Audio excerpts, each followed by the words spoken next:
అంటే ప్రతి ఒక్క యవనస్తుడు వాక్యాన్ని చదవాలి. చదువుతారా? వాట్సాప్ లో బిజీ, ఫేస్బుక్ లో బిజీ, ఇన్స్టాగ్రామ్ లో బిజీ, స్నేహితులు బిజీ, ఆ పిక్స్ తీసిన తర్వాత లైక్లకు బిజీ, ఆ రీల్స్ కి బిజీ, వీటన్నిటికీ బిజీ. ఎవ్రీడే కంటిన్యూగా వాక్యం చదివే వాళ్ళు ఒక్కరు చూపించండి. మన చదివిన ఏదో సామాజికంగా దాన్ని చదవడం తప్ప అర్థం చేసుకునే లేదు చెప్పండి. అందుకే వాక్యాన్ని అడుగుతున్నాడు. నీ వాక్యాన్ని జాగ్రత్తగా చూసుకున్నవాడే వాడి ప్రవర్తనని జాగ్రత్తగా చూసుకోగలడు. అంటే నా ప్రవర్తనకి వాక్యానికి చెప్పండి లింక్ ఉందన్నమా.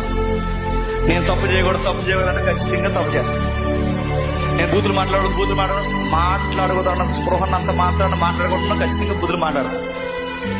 నేను ఇవి చూడకూడదు అనుకున్నంత మాత్రం చూడకుండా ఉన్నాను, ఖచ్చితంగా చూస్తాను. అవి చూడకుండా మాట్లాడకుండా తప్పు చేయకుండా ఎప్పుడు ఉండగలమంటే ఆ యవనస్తుడు వాక్యంతో ప్రతి దినము గడపాల.